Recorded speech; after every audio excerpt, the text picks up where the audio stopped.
Всем привет, с вами Гидар, и сегодня ты узнаешь, как стать отличником, как повысить свои оценки и быть продуктивным и не париться о школе. Вообще, сперва надо понять, нужно ли на самом деле тебе становиться отличником. Просто многие парятся о том, что хотелось бы, это желание больше всего, хотелось бы стать отличником и тому подобное, но ни черта не делать, вообще ничего не делать. Просто воображение, мечта, желание есть, даже, хотение просто. Это желание может проснуться из-за разных причин. Одна из них, например, это злоба, зависть. Например, ты хочешь доказать всем, что ты умный, что ты все можешь. Это на самом деле очень продуктивная вещь.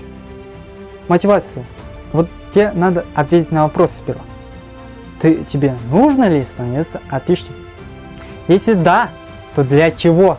Вот просто так это неэффективно. Надо цель, чтобы достичь чего, чтобы понимать результат. Нужно делать постоянно прогресс и оценивать свои результаты постоянно.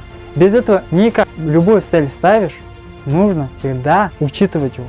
Сколько времени потратил, сколько усилий потратил, какие результаты ты получил. Вот это обязательно. Начнем. Сперва, если вы начинаете учиться, то вам нужно, конечно, подлизаться. Но давай будем употреблять лучшее слово. Сделать хорошее впечатление. Ведь независимо от того, что какой ты на самом деле, сколько имеешь знания, независимо от этого, ты учителя строят в своем воображении твой образ, какой ты на самом деле. И сразу говорю, оно не равно тебе, потому что это воображение. Если вы новый ученик или у вас новый учитель, то в любом случае вам нужно впечатлить его. Не так, чтобы чем-то отличаться и тому подобное. Во-первых, в хорошем смысле впечатлить. Во-вторых, надо отличаться от своих друзей своим поведением и видом. Такое в хорошем смысле. Ухоженный, прическа нормальная, как стандартный ученик. И, конечно, играть место. Для того, чтобы учитель вас сразу заметил и вас много спрашивает, надо сесть во вторую парту, во второй ряд. Вот самое хорошее оптимальное место для того, чтобы всегда отвечать и быть на внимании учителя. Вот любой уголок учитель не ушел туда-сюда, он вас всегда будет видеть. А если вы не хотите учиться, можно, например, первые парты выбирать, тоже более-менее как-то можно схитриться и ничего не делать. В большинстве случаев я так и делал. На первую парту сидел и своими делами занимался. Но обычно люди, ученики, школьники делают наоборот, они сидятся назад. Но на самом деле чушь полная, потому что наоборот, тебя лучше видно, когда ты сзади. Пространство, кругозор учителя увеличивается. А когда учитель тебя впритык так стоит, он ничего не видит. И ты можешь разгуляться своими делами. Только тоже надо поаккуратнее, потому что тетрадь же, он может посмотреть на эту тетрадь. А хрен знает, что вы там делаете. Я рекомендую для тех, кто не хочет напрягаться и учиться, первый ряд, второй парта, например, или третий ряд, первая парта. Это более-менее оптимальные, чтобы спрятаться. А кто хочет учиться, конечно, первые ряды, вторые парты, нет, самое оптимальное, по моему мнению, второй ряд, вторая парта. Вот там сидишь, тебя всегда спрашивают, почти. Если ты учителю понравился. И если ты не слишком умный.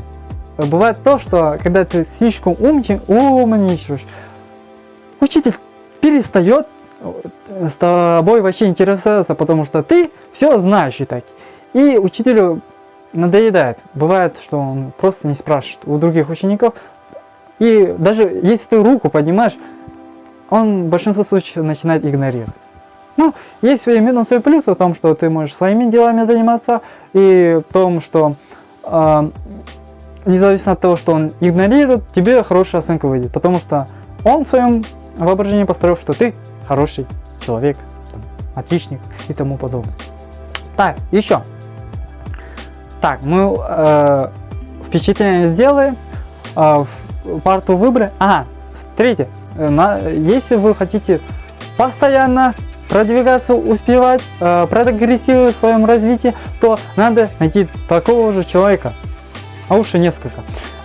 И рекомендую, например, если ты пацан, сесть с девочкой, которая хорошо пишет, потому что она, только тоже она была отличница или ударница, с помощью ее ты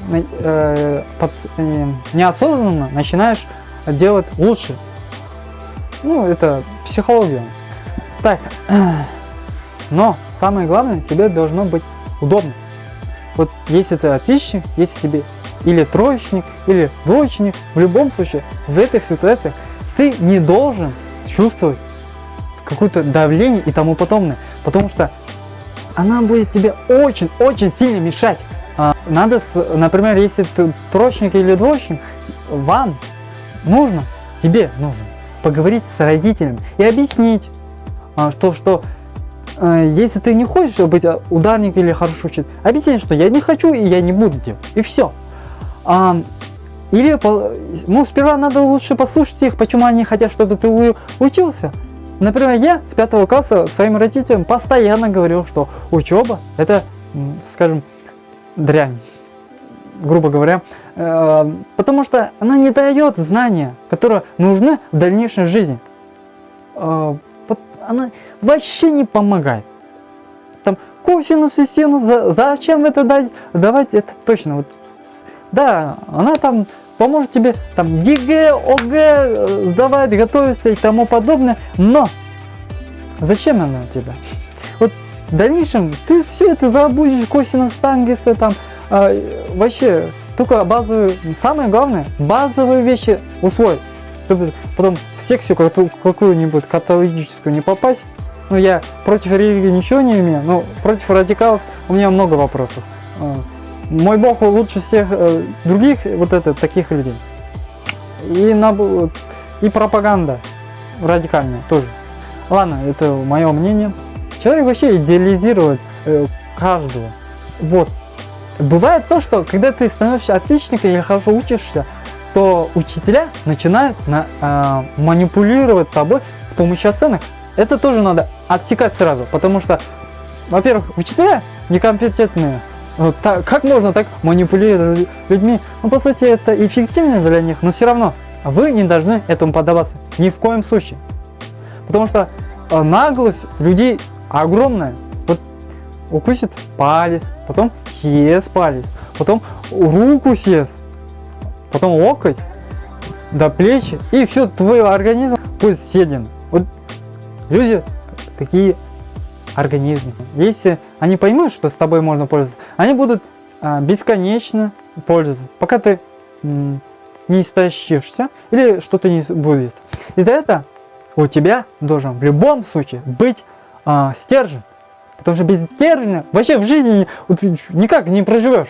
Вот, тобой будут манипулировать, использовать. Нагло, использовать. Вот у тебя стержень. Если тебе не нравится, любому человеку ты должен говорить нет. Хоть что он не говорил, хоть в долг деньги брал, хоть если учитель там настаивал, ничего, ты не должен с ним соглашаться. Потому что если он настаивает, то должен спросить у него, правильно ли я понимаю, вы не даете мне отказаться. И даже если он хочет поставить двойку, пусть ставит. Ну, только не в 11 классе или в 9. Это, ну и в 10 тоже.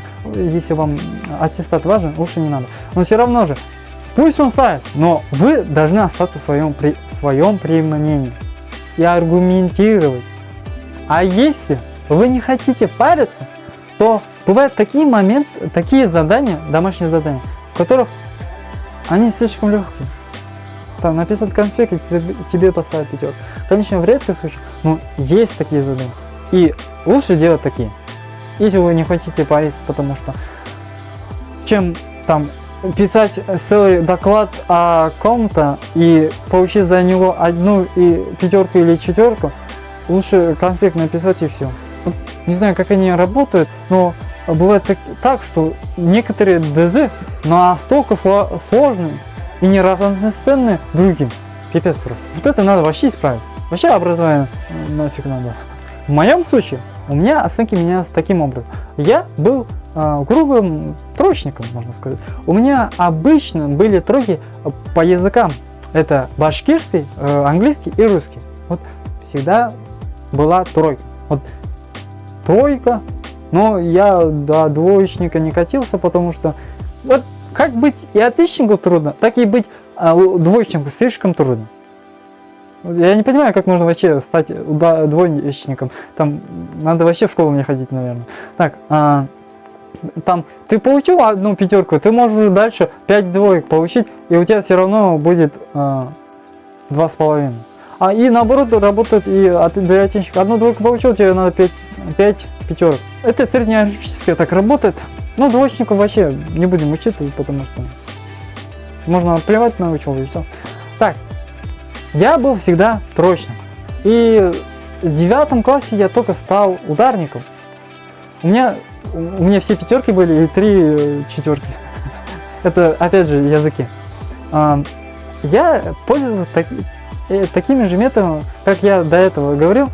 Подлизаться, потом хорошее впечатление, хорошо учиться. И, конечно, вот в большинстве случаев ты начинаешь списывать. Ну, в этом на самом деле нету хорошего, если ты знаешь, что эти уроки тебе не принесут какой-либо пользы, и если ты это время проводишь с пользой, а не в банки играть и тому подобное. Но это тоже не надо исключать из жизни, потому что если ты будешь постоянно учиться и тому подобное, зачем жить? В каком смысле жить, если ты радости не будешь получать? Так, вот, я выяснил, дневник не влияет на оценки. У меня 3 разных дневника были, там, девчачий, обложка вообще, потом простая дневник, тоже вообще не влияет. Но почерк влияет на оценку. Вот, что не говорите, если учитель увидит, что у вас хороший почерк, он, конечно, не будет это показывать тому подобное, но подсознание, он будет относиться к этому более приемлемо, чем до этого. И то же самое, как и вы говорите. Если вы хорошо коммуницируете и можете легко болтать, это тоже влияет на оценку. Вообще, все влияет на оценку. Когда и где вы находитесь, тоже влияет на вашу оценку. Чтобы стать отличником, нужно хорошо готовиться к уроку. Я заметил, что даже некоторые отличники не готовятся к урокам. Ну, есть, конечно, исключения. Обычно я получал оценки с помощью, когда я рассказывал. Вообще, вот легко. Вот берешь книжку, читаешь, потом отмечаешь там важные вещи, ну, не обязательно. И самое главное, там есть после главы вопрос. Обязательно ответить на эти вопросы, потому что ты усвоишь материал лучше. И если вы до такой степени хотите хорошо учиться, то вы можете до начала урока повторить. Тоже можете мини-конспект сделать. Но это мы продолжим мини-конспектом, и такие подобные вещи я сниму на этом еще ролик. Очень интересная будет. С помощью интеллектуальной карты, Notion, Tiki-Tiki и тому подобных приложений. Разберем. Вообще конспекты бывают разных видов. Но есть еще. В следующем видео я сделаю видос, где у меня будет таблица, которая будет вычитывать все твои оценки и среднеарифметические. Там и что нужно получить, не получить, чтобы стать или остаться отличником, ударником и троечником. Скоро я вас научу, как делать офигенные шаблоны, конспекты разных видов. Конспекты вообще разных видов на телефоне, чтобы было удобно и легко. Еще подписывайтесь, чтобы в дальнейшем получать продуктивные и хорошие видео. Ставьте лайки И пишите комментарии, что вам понравилось и что вам не понравилось.